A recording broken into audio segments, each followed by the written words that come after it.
Hello, everybody, and happy spring. Oh my gosh, as I'm recording it, today is April 23rd, and it finally truly feels like spring here in New Hampshire. And with spring comes a different level of busy. So I thought today would be a good time to talk about time management, especially as the seasons change and your expectations change, right? It's going to be getting more light out, brighter. People will want to do more things. There are more things to do.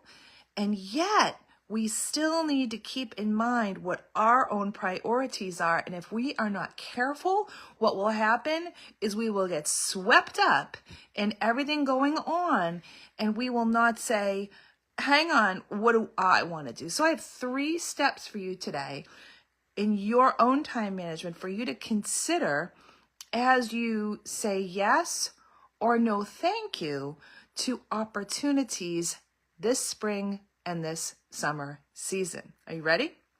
Number 1, look at your non-negotiables. Now, I would recommend that your non-negotiables are your sleep. Yes. Too often what I find is that people stack in every little thing they can possibly do, and sleep is like this afterthought. I'll sleep when I die. That's enough sleep. I don't need sleep that badly. And then what winds up happening is they get sick.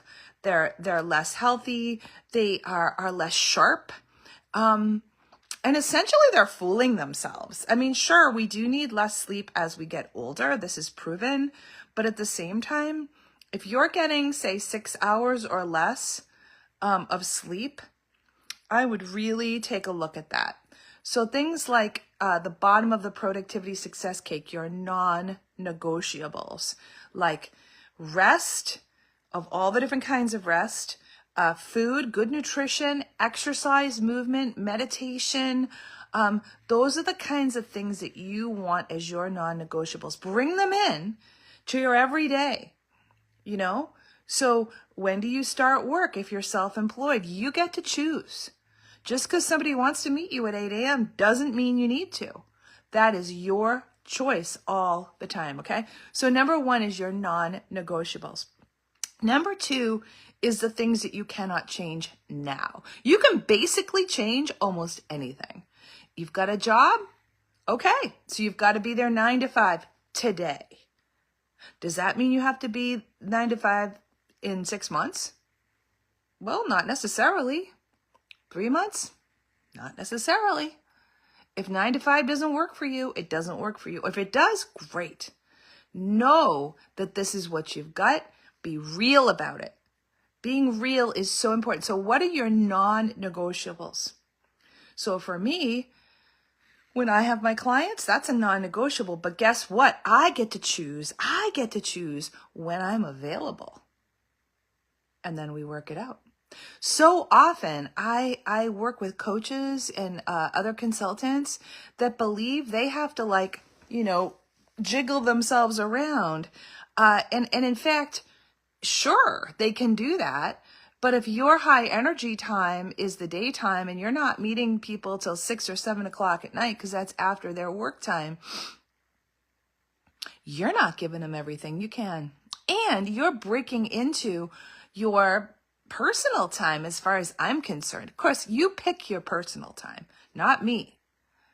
But when you decide, hey, these are my hours, and you're in charge of when do I do this and when do I do that, that makes a big difference. So number 2 is, what are your non-negotiables now? Again, thinking like I can change them later, right? All right, and last but not least, choices. And I'm kind of alluding to that in the number 2, right? Is that we really and truly always do have a choice.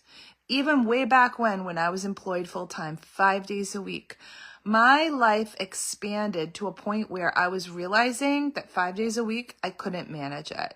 I couldn't manage having a home, a social life, a health life, a husband, a baby, a young child, and all the things I needed to do, and be out of my home for, 10 hours a day. That was too much for me, even as a younger person. So I said, hang tight. I need to figure something else out.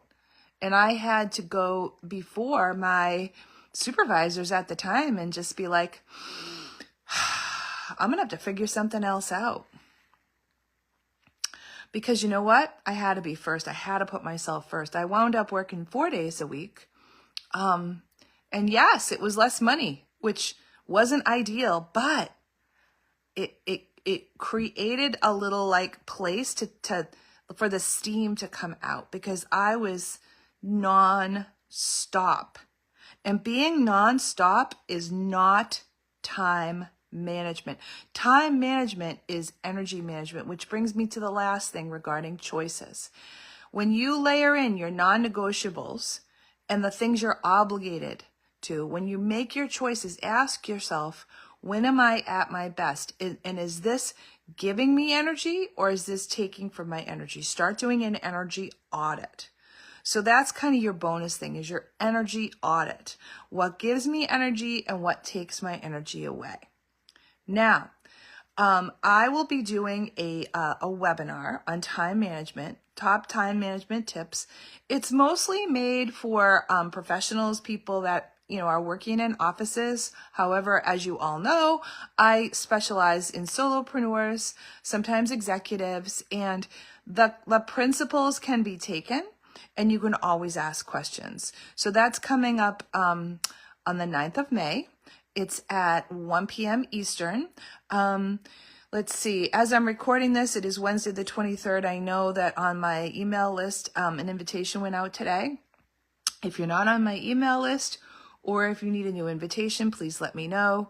The only other thing coming up that you may want to know about is on the 12th of May, which is a Monday, I am having an Overachievers Club, and I'm having a special guest star regarding downtime, regarding all the different kinds of rest, regarding that first bit. And she's going to dive super deep into that to really allow you to be at your best as a high performer and a high achiever. So I hope to see you at one of our upcoming things. In the meantime, you want to talk to me personally about maybe just a small thing that you're dealing with, please sign up. There's at the bottom, if you're reading this on the newsletter or watching this on the newsletter, I have a little link to my calendar. I'd love to talk to you and see what we can do to,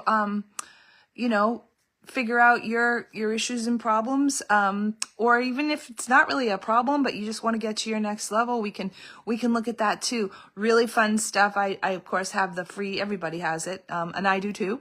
I have the free consultation. If you're still listening, what I will say is I just had somebody like 2 days ago do that for me, and we blew her mind wide open. Something that she had a duality of her mind. She was committed on one side, but she wasn't ready on the other side.